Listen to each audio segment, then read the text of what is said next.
आज हम बात करेंगे समाजशास्त्र के प्रसिद्ध समाजशास्त्री पी.ए. सोरोकिन के चक्री सिद्धांत की। इस सिद्धांत को दूसरे नाम से भी जाना जाता है सामाजिक सांस्कृतिक परिवर्तन का सिद्धांत। पी.ए. सोरोकिन ने एक पुस्तक लिखी सोशल कल्चरल डायनेमिक, और यह पुस्तक उन्होंने 4 खंडों में लिखा। और लिखने के बाद उन्होंने ये कहा कि जो एक संस्कृति है और जो समाज है लोगों की मानसिकता के आधार पर बनता है। सोरोकिन का मानना है कि एक समय में एक संस्कृति स्थिर नहीं रहती है, उसमें लगातार उतार चढ़ाव होता है, जैसे कि घड़ी के पेंडुलम के समान। जैसे घड़ी का पेंडुलम ऐसे ऐसे घूमता है, वैसे इनके सिद्धांत के विचार कभी इस तरफ तो कभी इस तरफ जाने के कारण उसे उतार चढ़ाव का सिद्धांत भी कहा जाता है। उतार चढ़ाव का सिद्धांत इसलिए कहा जाता है क्योंकि पी.ए. सोरोकिन ने जो संस्कृति होती है, संस्कृति को 3 भागों में बांटा। पहली संस्कृति का नाम रखा इंद्रिय परक संस्कृति।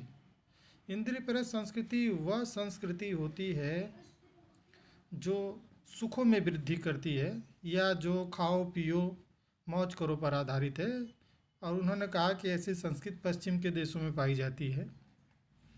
दूसरी संस्कृति को उन्होंने विचार परक संस्कृति कहा कि यह इस प्रकार की संस्कृति है जिसमें उच्च कोटि के विचार होते हैं, निम्न कोटि के विचारों को इसमें सम्मिलित नहीं किया जाता है। जैसे कि उन्होंने कहा कि रोमन साम्राज्य विचार परक संस्कृति का सबसे अच्छा उदाहरण है। उन्होंने कहा ये 2 संस्कृतियाँ होती है, ये 2 संस्कृतियाँ 2 ध्रुव हैं। एक तरफ इंद्रिय परक संस्कृति होती है, दूसरी तरफ विचार परक संस्कृति होती है। कहते हैं कि एक तीसरी संस्कृति भी होती है जो इंद्रिय परक और विचार परक संस्कृति का मिक्स होती है या समन्वय होती है। उस संस्कृति का नाम इन्होंने रखा आदर्श परक संस्कृति। कहा कि यह कभी व्यक्ति जो है विचार परक संस्कृति की तरफ बढ़ता है तो कभी इंद्र परक संस्कृति की तरफ बढ़ता है।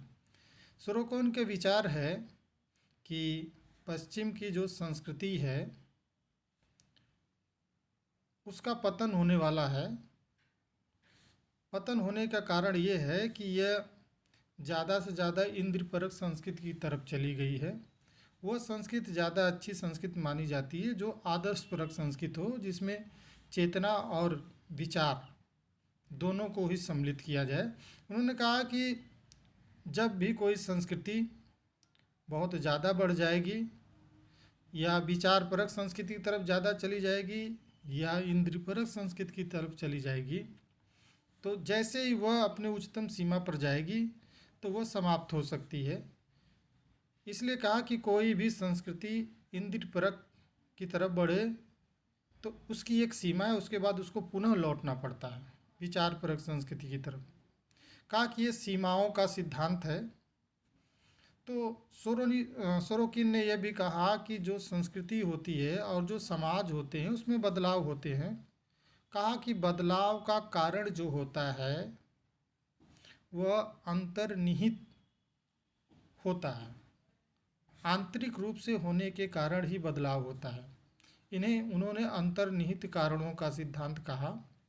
सोरोकिन ने यह भी कहा कि संस्कृति और समाज युद्ध के कारण, क्रांति के कारण, प्राकृतिक विपत्तियों के कारण समाप्त हो सकता है, बिखर सकता है। उसे हम समाप्त न समझें। वह संस्कृति फिर से उभरती है, उसका पुनः उदय होता है। उसे सोरोकिन ने ध्रुवीकरण का सिद्धांत कहा कि यह सिद्धांत ध्रुवीकरण का सिद्धांत है। सोरोकिन ने यह भी कहा कि मानव समाज में, मानव का जो समाज है, जो जीवन है, उसमें कुछ आस्थाएं बराबर होती हैं और यह मानव जीवन को आदर्श प्रदान करती हैं। इसके कारण मानव जीवन व्यवस्थित होता है। सोरोकिन के विचार जो है वो घड़ी के समान, पेंडुलम के समान है। वो बार बार कहते हैं कि एक तरफ जो है इंद्रियपरक संस्कृति होगी और दूसरी तरफ जो विचारपरक संस्कृति होगी। व्यक्ति और समाज जो है इसके मध्य ही जो है विचरण करेगा, घूमता रहेगा। इसलिए इनके सिद्धांत को चक्री सिद्धांत कहते हैं और सामाजिक सांस्कृतिक सिद्धांत भी कहते हैं। लेकिन सोरोगिन के विचारों को एच ई बर्नस ने कहा कि यह मनोगत सिद्धांत है, इन्हें किसी भी आधार पर प्रमाणित नहीं किया जा सकता है। ठीक, थैंक यू, धन्यवाद।